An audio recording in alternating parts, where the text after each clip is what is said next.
Impamvu esheshatu zatuma ubaho wiringira Imana. Impamvu esheshatu zatuma ubaho wizeye kandi wiringira Imana, kugira ngo utaba wa muntu uvumwa. Yeremiya 14:5 ngo havumwe umuntu wiringira undi muntu. Shalom, ndabashuje mu izina rya Yesu. Bashishikariza kujya mukurikira ijambo ry'Imana mbageza kuri channel yanjye. Ndagusaba kujya gukora subscribe utarayikora, ukore like, ukore na share kugira ngo n'abandi bumve ijambo ry'Imana. Ijambo ry'Imana riduha ubuzima, ijambo ry'Imana dutsindishiriza, ijambo ry'Imana rituguha umugambi w'Imana, ijambo ry'Imana riradukomeza tugakomera. Komera kandi umve ijambo ry'Imana mu izina rya Yesu. Amen.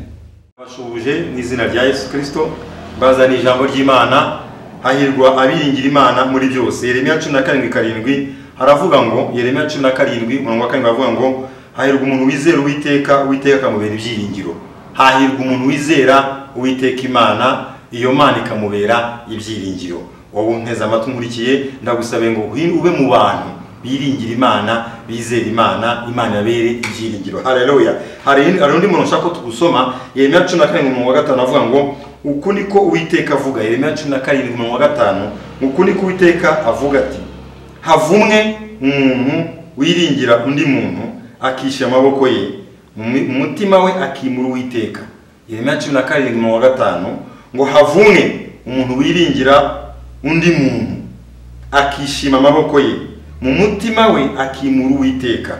Hari abantu babiri, hari umwe Bibiliya ivuga ngo arahiriwe, hari undi Bibiliya ivuga ngo aravumwe.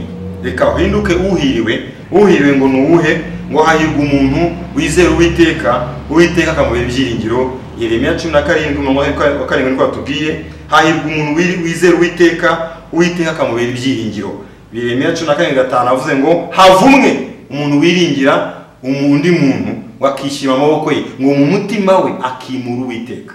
Bavandimwe, uko isi iteye n'imiterere y'abantu n'isi, hari abantu batiringira Imana, batizera Imana, batiringira Imana, ahubwo biringira abantu. Ugasanga ufite umuntu wiringira, ugasanga ukumva ejo hazaza hawe hari mu kiganza cy'umuntu runaka, ukumva ejo hazaza hawe ubuzima bwawe, ubutabazi bwawe ukumva hari mu muntu runaka, yaba mwene wanyu, yaba umuyobozi runaka, yaba umugabo wawe, yaba umugore wawe, yaba usenge ufite umuntu wakubeye ikigwamana ugatuma mwiringira cyane. Ariko biravuze Yeremiya 14:5 ngo havumwe umuntu wiringira undi muntu. Niko birivuze ngo havumwe umuntu wiringira undi muntu. Ngo hanyuma icyakabira akishima amaboko ye.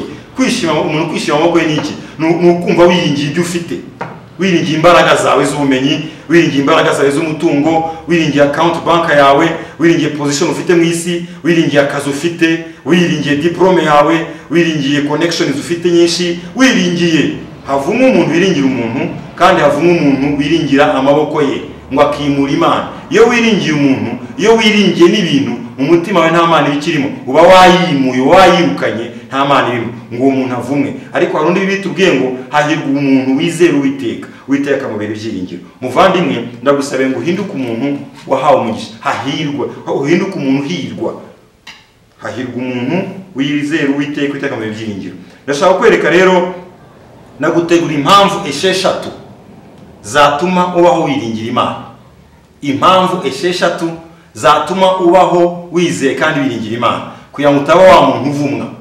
Yeremiya 14:5 ngo havumwe umuntu wiringira undi muntu akishingiza amaboko ye, uwo muntu ngo avumwe. Reka we guhinduka umuntu wavumwe, ahubwo guhinduka umuntu uhiriwe wiringira Imana. Nagutegura impamvu esheshatu zatuma ubaho wiringira Imana. Impamvu ya mbere ndashaka kubwira iri muri Yesaya 43:1. Impamvu ya mbere nahise ngo Imana irakuzi kandi izi izina ryawe. Haleluya. Yeremiya 43 Yesaya 43 tugiye kuhasoma. Yesaya 43 ni impamvu imwe mu mpamvu eshatu naguteguriye zatuma ubaho wiringira Imana. Yesaya 43:1 mvugo navuga ngo ariko noneho Uwiteka wakuremye wowe Yakobo kandi akakubumba wowe Isiraheli, aravuga ati witinya kuko nagucunguye, naguhamagaye mu izina ryawe, uri uwanjye. Haleluya. Yakobo niye waje kwitwa Isiraheli. Rero yakubwire ngo Imana irakuzi kandi izi ni izina ryawe. Nkuko yari izi Yakobo imuzi mu izina, ikamenya ko yanahinduye izina ryitwa Isiraheli, niko nawe ikuzi. Impamvu ya mbere ikwiye gutuma wiringira Imana nuko Imana ikuzi kandi izi izina ryawe. Yeremiya 1:5 havuga ngo ikiho reka ngufashe kubyumva bavandimwe. Yeremiya igice cya 5 avuga ngo iki? Nakumenye ntarakurema mu nda ya nyoko, kandi nakwijeje utaravuka ngushyiraho kumuhanuzi hanurira amahanga. Yeremiya igice cya 5 nakumenye ntarakurema mu nda ya nyoko. Imana yacahamya ko ikuzi uko yarizi Yeremiya, niko nawe Imana ikuzi. Iyo ni impamvu ya mbere nakwe nshaka kwereka igomba gutuma uko biriho kose wiringira Imana. Haleluya. Hahirwa umuntu wizera Uwiteka mubera ibyiringiro. Iyo ni impamvu ya mbere nagutegurira yamuhereke igomba gutuma ubaho wiringira Imana. Imana irakuzi kandi ikuzi mu izina. Haleluya. Haleluya. Imana irakuzi kandi ikuzi mu izina. Dusomye Yesaya 43:1 aho Imana abwira ukuntu izi Yakobo Isiraheli ko yamukunze kandi ko izamucunguye. Imana irakuzi kandi izi izina ryawe. Haleluya. Wenda hari abakuzi ariko Imana ikuzi kuruta abakuzi. Nyumva neza, Imana irakuzi kuruta abakuzi. Imana izi izina ryawe. Nubwo wajyana ugahindura izina uhe n'umuntu ugahindura izina, yo Imana izina ryawe irarizi. Ikuzi mu izina. Ukuzi yarizi Yakobo witwa Isiraheli, niko nawe ikuzi amazina yawe yose. Iyo ni impamvu yawe mubwira ngo iyo ni impamvu ikomeye. Imana irakuzi kandi ikuzi izina. Mwongera gusobanukiwe. Iyo ni impamvu ya mbere ikwiye gutuma ubaho wiringira Imana. Impamvu ya kabiri, Imana irakurwanirira. Iyo usomye kuva ibice 12:14 kuva turasome ibice 14:14 kuva 14:14 aravuga ngo kuva ibice 14:14 aravuga ngo Uwiteka ari bubarwanire namwe mwicecekere. N'Imana ni Mose yabwiraga Abisirayeli bageze ku nyanja itukura. Imana ivugira muri Mose abwira Abisirayeli ngo Mose abwira Abisirayeli ngo Uwiteka ari bubarwanire namwe mwicecekere. Mpamvu ya kabiri nagutega ugomba kwiringira yatuma wiringira Imana nuko Uwiteka akurwanirira. Nyumva muvandimwe, nubwo ushobora kuba hari izindi mpamvu Satani aguha zatuma utiringira Imana, ariko gihe impamvu ni ya kabiri nguhaye yatuma wiringira Imana. Imana irakurwanirira kandi izakomeza kukurwanirira.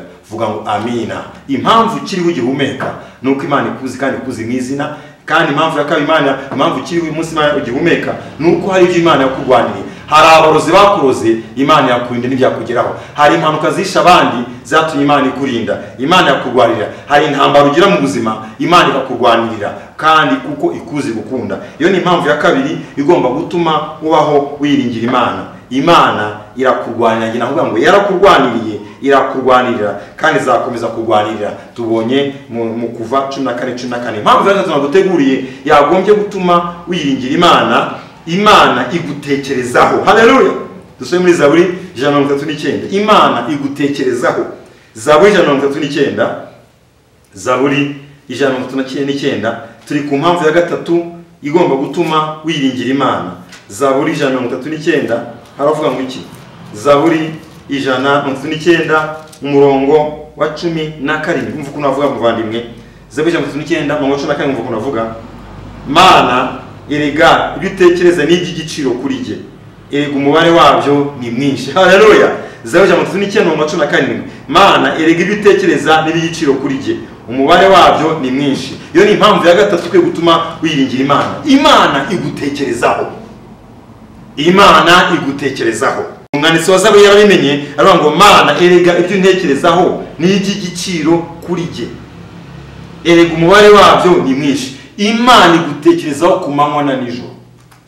Imana igutekerezaho. Iyo impamvu ya gatatu kwe gutuma wizera wiringira Imana. Haleluya. Igutekerezaho buri gihe. Igutekerezaho kuruta umugabo wa mugore we, igutekerezaho kuruta abayobozi bawe, igutekerezaho kuruta uko leta igutekerezaho, igutekerezaho kuruta uko ababyeyi bagutekerezaho. Imana igutekerezaho kandi ibyo igutekerezaho ni iby'igiciro kandi umubare wabyo ni mwinshi. Iyo ni impamvu ikwiye gutuma wiringira Imana. Imana igutekerezaho mu izina rya Yesu. Impamvu ya kane, nyuma yo gutekerezaho igufite ibyo bita plans. Imana igufitiye imigambi ikomeye ku buzima bwawe. Imana yagiye gutegurira, igutekerezaho ko nahandi ibyo gutegurira. Haleluya. Ifite umugambi ukomeye ku buzima bwawe. Yeremiya 29 umurongo wa 11 havuga ngo iki? Ndashaka gufasha kubaho wiringira Imana. Iyi ni impamvu ya kane tugezeho. Imana igufitiye umugambi. Imana igufitiye imigambi. Yeremiya 29:11. Haleluya. 29 Yeremiya 11. Umva ukuntu avuga. Yeremiya 29:11 avuga ngo erega zibyo nibwira nzabagirira ni amahoro si bibi, kugira ngo mbareme umutima w'ibyo muzabona hanyuma ni kubiteka avuga. Amina. Wowe nkurikiye mvuko Imana ikubwira, mwerega nzi ibyo nibwira nzakugirira, ni amahoro si bibi, kugira ngo mureme umutima w'ibyo muzabona hanyuma ni kubiteka avuga. Impamvu ya kane, nyuma yo Imana gutekerezaho, hari igufitiye projet, igufitiye imigambi, igufitiye ejo hazaza. Haleluya. Nkuko umubyeyi muzima yicara atekereza apanga hajya apangira umwana we, hajya planinga kuri ejo hazaza h'umwana, na leta zicara zipanga kubw'abaturage bayo. Imana ariko ibikora neza kuruta ababyeyi, ndetse ibikora kuruta leta. Imana igufitiye imigambi, igufitiye plans, hari planinga kuri ejo hazaza hawe. Iravuze ngo erega nzi ibyo nibwira kukugirira, ni amahoro si bibi, kugira ngo mureme ejo hazaza, mutima ejo hazaza. Ini birava ngo kugira ngo mutegure ejo hazaza, kugira ngo mutegure future. Imana imira planinga future yawe, Imana imira planinga ejo hazaza hawe. Ingingo yakane igomba gutuma, ikwiye gutuma wingira Imana. Imana hari ibyigambira byo gupangira ejo hazaza. Vuga ngo amina. Igufitiye plans nziza kutiza abantu bose, kuruta ibyo leta yagupangira, kuruta ibyo ababyeyi bagupangira, kuruta ibyo aho wakora wagupangira. Imana igufitiye plans nziza cyane. Future yawe ni nziza kuko Imana irimo kuyipanga. Vuga ngo amina. Iyo ni impamvu ya kane nakwerekaga yatuma ubaho wingira Imana. Impamvu ya gatanu, Imana ni ubuhungiro bwawe. Vuga ngo amina. Dusome muri Zaburi 62 umurongo wa 9. Ndashaka kukwereka impamvu zatuma wiringira Imana. Zaburi 62 umurongo wa 9. Zaburi 62 umurongo wa 9. Kuri bibiri ikirwa n'umurongo wa 9, kuri bibiri zinindi ni umurongo wa 8.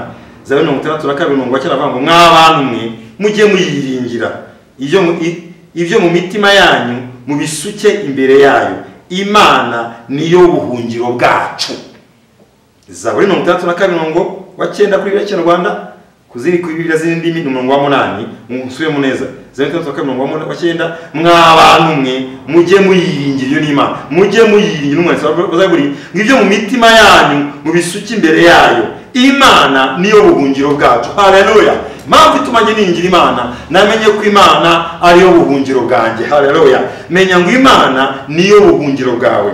Zaburi 62 umurongo wa 9 tuvuye ngo Imana niyo buhungiro bwacu. Iyo ni impamvu igomba gutuma wiringira Imana. Aho abandi bahungira mu bindi, wowe uhungira ku Mana. Imana niyo gihome kigukingira. Imana niyo buhungiro bwawe. Iyo uyihungiye iragutabara, iyo iguhungiye iraguhisha, iyo iguhungiye irakurinda. Imana niyo buhungiro bwanjye nawe. Niyo mpamvu ni impamvu ya gatanu muraguteguriye, ikumenyesha, ikuresha, ikubwira ko ukwiye kwiringira Imana. Imana niyo buhungiro bwawe mu izina rya Yesu. Impamvu ya gatandatu iravuga ngo Imana iri kumwe nawe iteka ryose. Imana iri kumwe nawe igihe cyose. Muri Matayo 28 umurongo wa 20, Matayo 28 umurongo wa 20 havuga ngo iki? 20 avuga ngo mubigisha kwitondera ibyo nababwiye byose mu mashaka, ngo kandi dore ndi kumwe namwe iminsi yose kugeza ku mperuka y'isi. Mvugo Imana ikubwiye ngo Imana iri kumwe nawe iminsi yose kugeza ku mperuka y'isi. Impamvu ya gatatu naguteguriye ni impamvu ikubwira ngo Imana iri kumwe nawe iminsi yose kugera ku mperuka y'isi. Muvandimwe, iyo ni impamvu ya gatandatu ikwiye gutuma wiringira Imana. Nubwo umuntu yavuga ko agukunda, ariko nta muntu wabana nawe iminsi yose kugera ku mperuka y'isi. Kubera iki? Abantu turahinduka kandi abantu barapfa.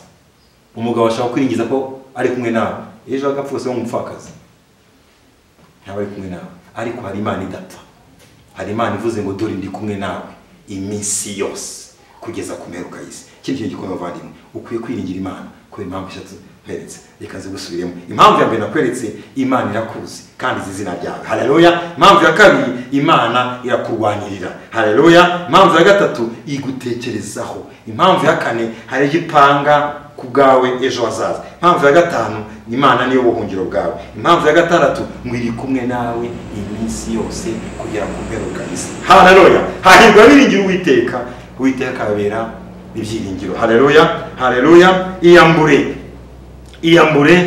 Iyambure group y'abantu ituma utiringira Imana. Hari umuntu afite umutima wiringira Imana, ayo akagira inshuti, akagira group itemera Imana, itemera iby'Imana.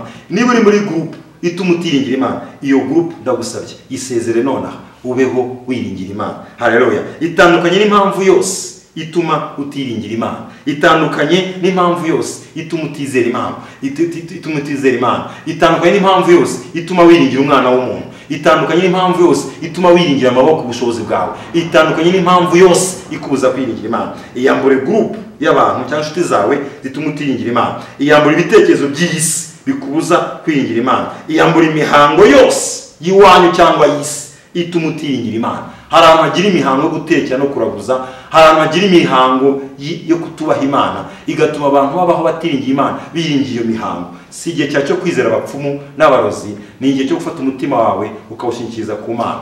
Abapfumu ntacyo bakumarira, abarozi ntacyo bakumarira, kubandwa ntacyo byakumarira, gutekera ntacyo byakumarira, ibyaha ntacyo byakumarira. Uwo muntu wiringira azapfa gusige, uwo muntu wiringira azaguhinduka, iyo diplome wiringira hawe igarukira, kandi nawe afite nyinshi kurusha, ayo mafaranga wiringira azarangira, ibyo byose wiringiye bizarangira. Ariko biratubwiye muri Yeremiya 17:7 ngo hahirwa umuntu wizera Uwiteka akamubera ibyiringiro. Haleluya. Kwetse impamvu 6 zona guteguriye zigomba gutuma ubaho wiringira Imana. Rekera kwiringira ibindi biringiraga, rekera kwizera ibindi bintu, rekera kugira ubwoba, rekera gutinya, rekera kwirwanira. Fata umutima wawe uwemeze kwiringira Imana. Izo ni impamvu 6 zatuma ubaho wiringira Imana. Byakire kandi ubyizere. Imana yo mu ijuru igushoboze. Ndagusengeye ubuntu bw'Imana bugushoboze kwizera Imana no kwiringira Imana, ubuntu bw'Imana bugushoboze kubaho wubaha Imana, ubuntu bw'Imana bugushoboze kwiyambura group abacuti bawe batubaha Imana, ubuntu bw'Imana bugushoboze kwiyambura imihango y'isi tumutiringira Imana, ubuntu bw'Imana bugushoboze kurenza amaso y'isi ubone ko nyuma y'ubuzima hari ubundi buzima. Hahirwa umuntu wizera Uwiteka mubera ibyiringiro, uwo azakomera iteka ryose. Imana igumugisha. Amen. Ushimiye umaze gukurikira ijambo ry'Imana.